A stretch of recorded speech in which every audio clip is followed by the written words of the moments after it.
So I've decided that because I've had a tooth extraction and it was a rotten tooth, I've decided to clean the tooth in an antibacterial solution. And as you can see, there's the hole there, and it was a wisdom tooth. So I guess I don't have any more wisdom now. There it is there. You can see how big the hole was, and the dark spot is actually, it looks to be like part of the blood in the actual bone part of the bone marrow part of the tooth, which is interesting. Yeah, so it's got 3 roots, as you can see. It's got 3 roots. Yeah, so it's got 3 roots, and this is my own tooth. This is no one else's. And what I want to do is I want to preserve it. So I'm thinking about using calcium hydroxide. They call it calcium hydroxide, so I'm thinking about using that to preserve it. There is other ways to preserve it as well, with other type of chemicals, but I'd rather use that because I can make it pretty easy. And once I make it, I can simply just put it in a solution like this and have it, just dry out on the tooth, and it should be preserved. And what I've used is pretty much Pinoclean. Active ingredient is benzonium, something or other, chloride. But yeah, that's what the solution is, what the tooth is in. And all I'm doing is just, trying to get rid of most of the decay part that's in there. The actual roots of the tooth, they weren't affected. So when I say weren't affected, well, the rotting had not gone down that far. So it was, it's not as bad as some other people's teeth would have been. And to answer your questions, no, it didn't hurt when they took it out, but it did give me some discomfort. All I'm going to do is just look really freaky like that. It's just like really freaky with those, how deep those roots were. Anyway, my dentist, who kindly pulled it out and gave it back to me, there was no pain in it because obviously you're under anaesthetic, but I was awake when they pulled this one out, so I can tell you now it's not painful, but it's a very strange and weird feeling. There's a lot of pressure involved when they start to pull, but there's no pain. Well, there shouldn't be any pain anyway. There's no pain when it happened to me. Okay, so I've got my shells here, just pretty much beet shells, just a source of calcium carbonate, and I've started to crush them up. You can see they're the broken bits. Where is it? Here. So started to crush them up a bit. They'd probably crush them up even something better than this, and then grind them up, which I'll do soon. But I don't know why that's in there. Bit of film from ages ago. Anyway, yeah, so I've got all these shells pretty much to crush up, and what I'm going to try first is putting it under a candle, heating it up under a candle to try and get calcium oxide, and then all I'll do is put a little bit of water on it, and if it splits and breaks up like crumbly, then I'll know it's after putting water on it, then I'll know it's calcium hydroxide, which is what I want. Yeah, so here's my tooth. That's my tooth that I showed you earlier. Anyway, that's my tooth. So I've cleaned that. It's now dry. That black gungy shit you can see, that black stuff that you can see in there, it's a bit of It's actually the bone marrow inside the actual tooth, and it's actually dried blood inside it. So that's all that is. It's not actually decay in there. I've cleaned all the decay out as much as possible anyway. And also for the calcium oxide, I'll be putting a little bit of vinegar in it, just plain vinegar, get from the supermarket, and see if it reacts with it. As you'd probably know, vinegar is a very weak acid, and calcium oxide is an alkaline, so it should react quite well if I'm successful in making this. So my candle's to heat up the thingo. I'll probably need a blowtorch, but I'll try with a candle first. I think I really do need a blowtorch, but I'll try with the candle, see if it works with that. And then after I made calcium hydroxide, all I'm going to do is put it over that cavity and put it inside and around the whole tooth. And I'll probably wait until it dries out or something. Wait until it dries out, and then see if it preserves the tooth. Yeah, so that's what I do. I've already cleaned it with, as I said before, with the black bacteria. That's water there in that. But with the bacteria, yeah, with the bacteria that was in the cavity, I've cleaned it with that. That's just, what was that? There we go, that's what that was, pretty much PinoClean disinfectant. Yeah, so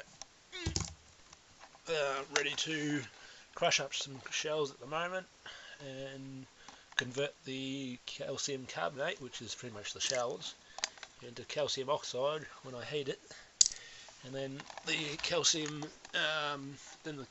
oxide I'll convert into calcium hydroxide by simply adding a little bit of water. Yeah, all very yucky if you're not into scientific type of stuff. I do apologise if you think the tooth is a bit disgusting. Even me doing this video, I think it's a bit, you know, makes your stomach churn inside out a little bit.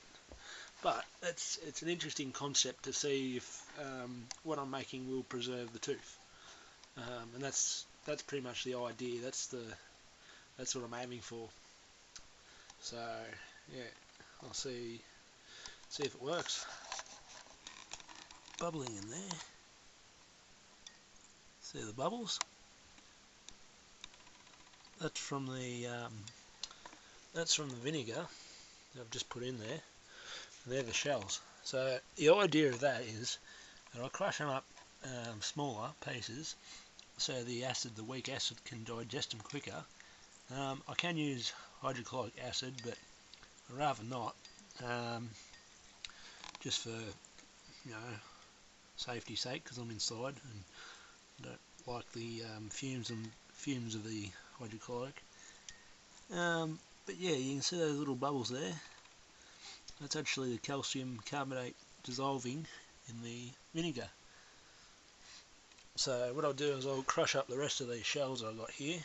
They're a bit more coarser, and put some more in there with some more acid. On second thought, I've just put all those shells, those bigger pieces of shells, straight in there, because the vinegar is working quite well, as you can see, starting to dissolve them, and hear it. Get close. You can see the bubbles and see it just slowly dissolving the shells. So when it's finished dissolving,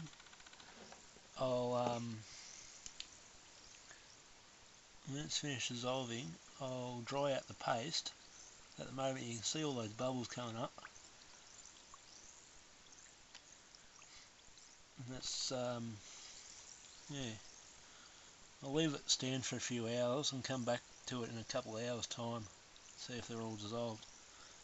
As I said before, I can use hydrochloric, but I'd rather something weak like vinegar, even though it takes a bit longer to use, to do, rather than hydrochloric, because I know hydrochloric, you know, you can use it straight away and dissolve it straight away, but it's, you know, a bit more weaker, and I can stand over the top of this without any problems of any fumes inside, as you know, there's no strong acid smell. It's just vinegar, and I have no worries about acid burns, because this is just plain vinegar. You can lick it, but it does dissolve calcium, and pretty much if I put my tooth in here like that with the hole in it, it would eat my tooth as well. But for now, it's just to dissolve the calcium shells. If there's not enough vinegar, what happens is there's more alkaline, which is the shells, than vinegar, and the reaction doesn't work, and the shells don't get dissolved. So I just want to demonstrate something else that happens. This is a match. Just a match. Now, obviously, that happens, but watch the match in the bowl of the... See how that goes out? Look, watch. No, I touched the water. Touched some vinegar. You get a big bubble, and it almost goes out. The match almost goes out, and that's because of the carbon dioxide gas that's produced. Those bubbles, if I can get the match in that bubble again, I'll show you. It's really interesting. It immediately puts the fire out. If a big enough bubble forms, of course, but it almost worked. Yeah, if you put the match right there, you can see it's not even in the water, but those bubbles are slowly putting it out. Especially the bigger bubbles. If you put it in a bigger bubble, it goes out straight away, which is really interesting. I just thought I'd let you see that, because that's carbon dioxide gas being produced. What I think I might do, because it's quicker, I might take the shells out. They've started to go a bit like chalky in my fingers, if you can see that. It's like really chalky stuff, like almost like chalk. But what I might do is actually heat them up, because I found that heating them up is really an easier way of breaking them up instead of bashing them. So you can see I'm starting to heat this one up. Oop, too far, too close. Probably should get my tweezers. It's getting hot. I'll get my tweezers onto that. I'll put it on under the flame. Now it's only a candle, I know that. I probably should be using something more better than just a candle. But have a listen to it. Once it gets hot enough, it cracks. Oh, it'll crack again. That background noise is just the rain. See if you can hear it. Hear that? That was a crack. Should be another one coming. It smells like it stinks when it's doing this. There's some more cracks. Now that's actually the shell breaking up with the heat, changing, and I don't know how long it will last doing this, but it's actually, oh yeah, it's actually blowing up from, oh, there's a bit, see that? Bit that just come off the side. Yeah, it's still crackling away, and if I put it in the water, obviously it cools down really quick, but it's absolutely shattered. It works really well to break them up.